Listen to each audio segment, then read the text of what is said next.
Screen पर दिख रही एक छोटी सी किताब और पूजा सामग्री के दुकान के मालिक का नाम अनिल प्रसाद है। आज अनिल का सीना अपने बेटे की सफलता के कारण चौड़ा हो गया। उनके बेटे अमन कुमार ने जेपीएससी परीक्षा में 22वां रैंक हासिल किया है। अमन की इस बड़ी सफलता ने उनके माता पिता और परिजनों की आंखों में गर्व और खुशी के आंसू ला दिए।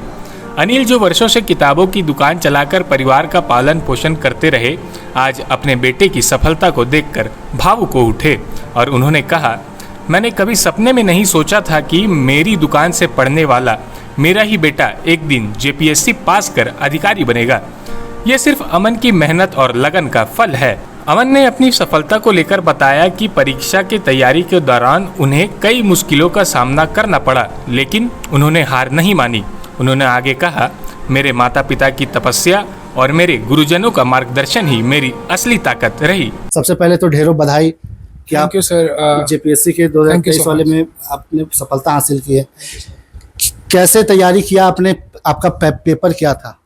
सर पेपर लैंग्वेज पेपर मेरा खोटा था और जो भी प्रिपरेशन मैंने जीएस सब्जेक्ट्स के लिए किया था वो सिंस मैं यूपीएससी का भी तैयारी कर रहा था तो उससे बहुत सारी चीज़ें कवर हो गई। और खोटा का मैंने एक ऑनलाइन कोर्स लिया था जिसे मैंने खोटा किया। आपकी जो प्रारंभिक शिक्षा हुई थी वो कहाँ से हुई थी? मेरी प्रारंभिक शिक्षा जो है वो डीएवी पब्लिक स्कूल से हुई थी और जो सीनियर सेकेंडरी था वो सेंट जेवियर स्कूल हजारीबाग से हुआ। उसके बाद आप ग्रेजुएशन कहाँ से किए? ग्रेजुएशन मैंने विनोबा भावे यूनिवर्सिटी से किया था। ग्रेजुएशन वहाँ की कौन सा सब्जेक्ट था? सब्जेक्ट मेरा ज्योग्राफी था। ज्योग्राफी से आपने किया। उसके बाद आप कहाँ प्रिपरेशन के लिए किसी इंस्टीट्यूट में गए? सेल्फ स्टडी क्या आप? मेरा जो मेन प्लैंक था वो सेल्फ स्टडी ही था। बस खोटा के लिए मैंने ये अपना ऑनलाइन कोर्स लिया था बस, और सारा सेल्फ स्टडी था। देखिए, अमन कुमार बता रहे हैं कि ये इन्होंने जो भी पढ़ाई अब तक की या जेपीएससी में जिस स्तर से इन्होंने पढ़ाई की वो ये सेल्फ स्टडी के तौर पे ही पढ़ाई किया। इन्होंने किसी भी कोचिंग संस्था से किसी तरह का कोई भी हेल्प नहीं लिया। कोई ऑनलाइन से भी कुछ आपने पढ़ाई की? हाँ, मतलब जो भी ऑनलाइन सोर्सेज मिले मुझे, मैंने चैट जीपीटी का बहुत ज़्यादा इस्तेमाल किया, जो भी इंटरव्यू के प्रिपरेशन में बहुत इस्तेमाल किया, और मैंने मॉक इंटरव्यूज़ भी दिया था कुछ इंस्टीट्यूट्स में, तो उनका इसमें योगदान थोड़ा सा बड़ा मतलब काफ़ी रहा। इससे पहले भी आपने जेपीएससी अटेम्प्ट लिया था या? हाँ, मैंने पहली बार दिया था बट मैं उतना अनप्रिपेयर्ड था तो उसमें प्रीलिम्स ही नहीं हो पाया था, तो पहली बार मैंने दिया था 2021 में। 2021 में भी इन्होंने एक बार जेपीएससी का एग्ज़ाम दिया था, उसमें इन्होंने पीटी क्वालिफाई नहीं किया था, लेकिन उसके बाद भी इन्होंने हार नहीं मानी। हार नहीं मानने के कारण फिर से लगे रहे एक लगन के साथ। आज इन्होंने वो सफलता प्राप्त की है। और आगे फैमिली में कौन कौन आपके हैं जिनसे आपको सपोर्ट मिलता रहा? प्राइमरली तो बड़े मम्मी पापा, बड़े पापा जो है उन्होंने बहुत सपोर्ट किया, और फिर जो मेरे कज़न भैया है उन्होंने बहुत ज़्यादा ऐसे सपोर्ट किया। उन्होंने ऐसे सब कुछ अच्छे से बताया कि किस तरीके से माइंड मैप और जो भी ज़रूरत पड़ते थे वो that used to be fulfilled, तो उनका बहुत बड़ा योगदान। कितने घंटे आप पढ़ते थे अमन? बहुत लोग होते हैं अभी भी तैयारियां कर रहे हैं, लगातार तैयारियां करते रहते हैं। लोगों के मन में ये रहता है कि कितने घंटा पढ़ा जाए जिससे ये सफलता हासिल हो। सर मुझे लगता है क्वालिटी मैटर करता है। एक minimum number of study important है बट उसके बाद फिर क्वालिटी ऑफ स्टडी मैटर करता है। तो इंडिविजुअल टू इंडिविजुअल डिपेंड करता है कि अगर आपका प्रिपरेशन लेवल बहुत सही है, एवरेज लेवल का है, तो आप 6-7 घंटे का डेली पढ़ रहे हो तो आप काफ़ी बढ़िया से निकाल सकते हो। बट अगर आपका प्रिपरेशन लेवल बहुत अच्छा नहीं है, आपको पढ़ने में दिक्कत होती है, तो आपको थोड़ा ज़्यादा मेहनत करना पड़ेगा। तो ये इंडिविजुअल लेवल पे डिपेंड करता है कि किस तरीके से पढ़ाई किया जा रहा है और किस एनवायरनमेंट में पढ़ाई किया जा रहा है। जब बात किया जाए तो काफ़ी पढ़ाई के क्रम में बहुत सारे टेस्ट सीरीज लोग देते हैं, अलग अलग इंस्टीट्यूशन में जाके टेस्ट देते हैं अपने आप को भांपने के लिए कि कितने हम डेप्थ में गए हैं या नहीं गए। क्या आपने भी टेस्ट सीरीज ज्वाइन किया था कहीं? मैंने टेस्ट नहीं ज्वाइन किया था बट मैंने PYQs जो थे जेपीएससी के, और मैंने और भी अलग अलग चीज़ों का मैंने PYQs किया था, तो उससे मैंने बस ऐसे मॉडल प्रैक्टिस किया था और क्या क्या डायग्राम्स कहाँ बनाए जा सकते हैं, मैंने वो सब बस प्रैक्टिस करा था एग्ज़ाम के कुछ दिन पहले। इंटरव्यू के लिए आपने बोला कि मॉक इंटरव्यू आपने काफ़ी दिया था, क्यों इंटरव्यू से पहले आप प्रिपेयर्ड नहीं थे या एक अलग टाइप से हेजिटेशन था, क्या था? मतलब ऐसा था कि मेंस के बाद इंटरव्यू का जो डेट था वो काफ़ी 1 साल के दरमियान वो आपका डेट आया था, तो अभी वो किक स्टार्ट नहीं मिल पा रहा था। तो अभी इंटरव्यू में जब मॉक इंटरव्यू में जो पहली बार मैंने दिया तो वो अनप्रिपेयर्ड ही था, बट उसकी वजह से किक स्टार्ट मिल गया कि इंटरव्यू को इस तरीके से इस डायरेक्शन में लेके जाना है। आज देर रात में, या कह सकते हैं कि अहले सुबह, आज रिजल्ट जारी हुआ। जिस टाइम रिजल्ट जारी हुआ वो क्षण आपके लिए क्या था? वो मोमेंट बहुत स्पेशल था क्योंकि काफ़ी टाइम से ऐसे स्ट्रगल का फेस देख रहे थे, तो अभी फाइनली एक फ्रूट मिला है, तो बहुत जॉयफुल मोमेंट था। मैं सो ही रहा था और जब मेरे को ये चीज़ पता चला कि रिज़ल्ट आ गया है, तो कौन बताया सबसे पहले आप? मुझे मेरे पापा ने फ़ोन किया था। एक्चुअली रिज़ल्ट कल ही आ गया था, बट मेरे कोई रात में? अच्छा, आज सुबह आया था, मुझे पता नहीं। तो सुबह जब फ़ोन आया तो पापा के पास वो था मेरा रोल नंबर, और उसके बाद फिर उन्होंने देख के फ़ोन किया मुझे कि ऐसा ऐसा सीन है। आप देख रहे होंगे कि पिछले कई एक दिनों से जेपीएससी हो या जेएसएससी हो, हमेशा मामला कहीं ना कहीं फंसता हुआ नज़र आता था। बहुत तरह से न्यूज़ चलते थे, बहुत तरह से लोग आंदोलन करते थे, सड़कों पे रहते थे। उन सब चीज़ों को आप एक छात्र के तौर पे, और जब आप आज सक्सेस किए हैं, उसको कैसे देखते हैं? मुझे लगता है कि जब तक एक पब्लिक रिपोर्ट अगर नहीं आता है इस तरीके का और जांच ढंग से नहीं होता है, तो इस चीज़ के ऊपर टिप्पणी करना मुझे नहीं लगता कि सही होगा। और मुझे ये भी लगता है कि अपना फुल से मेहनत करना चाहिए, क्योंकि मैंने तो ऐसा कोई मीन्स नहीं अपनाया है और मैंने सक्सेस देखा है अभी, जो भी छोटा सक्सेस है, बड़ा सक्सेस जो आप कह लो, बट तो मेरे को लगता है कि अगर आप मेहनत करोगे तो आपको फ्रूट ज़रूर मिलेगा, ये तो निश्चिंत है। नहीं, बहुत जगह ऐसे होता था कि पेंच आ रहा है, इससे मन में कोई नेगेटिविटी तो? हाँ, मतलब क्योंकि ऐसे र्यूमर्स ऐसे चल रहे होते हैं कि ये प्रॉब्लम आ रही है, ये दिक्कतें आ रही हैं, तो उससे थोड़ा सा नेगेटिविटी आता है, but we should like keep away from those ऐसे र्यूमर्स, ताकि बेटर वे में फोकस हो पाए। आज अगर देखा जाए तो अमन औरों के लिए एक आइडियल बने हैं, लेकिन अमन का आइडियल कौन है?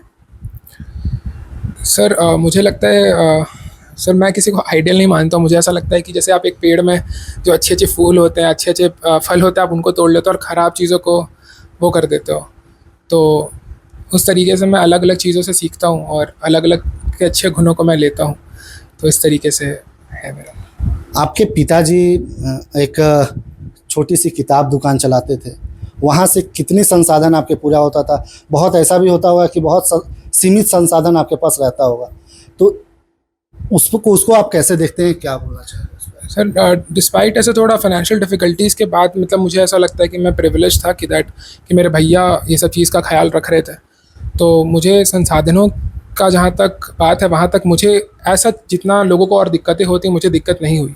तो इस मामले में मैं मानता हूँ कि I was not born with a silver spoon, लेकिन आई वॉज गिवन वन, तो इस तरीके से मैं कह सकता हूँ। मतलब आपके चाचा हो या चचेरे जो बड़े भाई हैं आपके, वो भी आपको बहुत बैकएंड से बहुत सपोर्ट कर रहे थे? हाँ, वो लोग काफ़ी सपोर्ट कर रहे थे, क्योंकि मैं यहाँ रह रहा था और यहाँ एक ऐसा पढ़ने लिखने वाला माहौल था, तो जो भी ऐसे नीड्स है, कुछ भी हो, तो वो पूरा ही हो रहा था। तो मुझे ऐसे एक पढ़ने लिखने वाला इन्वायरमेंट मिला था कि बस मुझे जहाँ पे पढ़ना था, तो मैंने वही किया। और आपके जो बड़े भाई हैं वो किस चीज़ में, क्या वो अभी हाँ, वो जॉइंट डायरेक्टर है अभी लोकसभा सेक्रेटेरिएट में, तो वो वहीं पे काम करता है। देखिए, कहीं ना कहीं कहा भी यह जाता है कि अगर आपके घर में एक बच्चा सफल हो जाए तो वो पीछे पीछे दूसरे बच्चों को खींचते चला जाता है। वही आज यहाँ पर भी हुआ है। कहीं ना कहीं अमन भी अपने भाई को काफ़ी मान भी रहे हैं कि उनका कहीं ना कहीं अहम योगदान इनके सफलता के पीछे रहा है। आइए जानते हैं कि अमन के पिता भी हैं यहाँ पे, उनसे भी जानते हैं। कैसा लग रहा है सर आपको? बहुत खुशी लग रहा है। जब सबसे पहले आपको पता चला था कि आपका बेटा अधिकारी बन गया है, आपको बताते चले कि इनका पूरा ऑल ओवर झारखंड में 22 रैंक है। 22 रैंक 342 में बहुत मायने भी रखता है। कौन सा क्या आप लिए, आपको क्या मिला? मैंने झारखंड एडमिनिस्ट्रेटिव सर्विस के लिए ऑप्ट किया था और मुझे वही जेएस मिला। कहीं ना कहीं कल ये सीओ या वीडियो बनकर आप झारखंड में सेवा देंगे।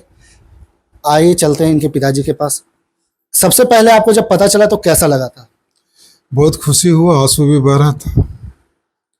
और उसके बाद दूसरे आदमी हमको फ़ोन करके बोला कि रिजल्ट आ गया शाम को, कल एक दिन पहले। तो हमको लगा कि शायद ये मेरे पास आया था, तो हमको लगा कल देर रात्रि में रिजल्ट आया। तो हमको लगा कि शायद नहीं हुआ, इसलिए हमको नोक नहीं किया। तो जैसे इसके तो मोबाइल ऑफ था इसका, इसके बड़ा पापा को फ़ोन किया तो तुरंत इसको जगाएं, फिर फिर माहौल बहुत अच्छा हो गया, सबको फ़ोन वगैरह होने लगा। एक छोटे से किताब की दुकान से आज बेटा आपका अधिकारी बन गया। क्या लगता था आपको कि संसाधन हम कैसे पूरा पाएंगे? क्या कैसे लगता था, कैसे जब छोटा से बड़ा किया आप तो आपका क्या होप रहा था? बीच में हम लोग का दुकान बहुत अच्छा था, बीच में एकदम ठप हो गया।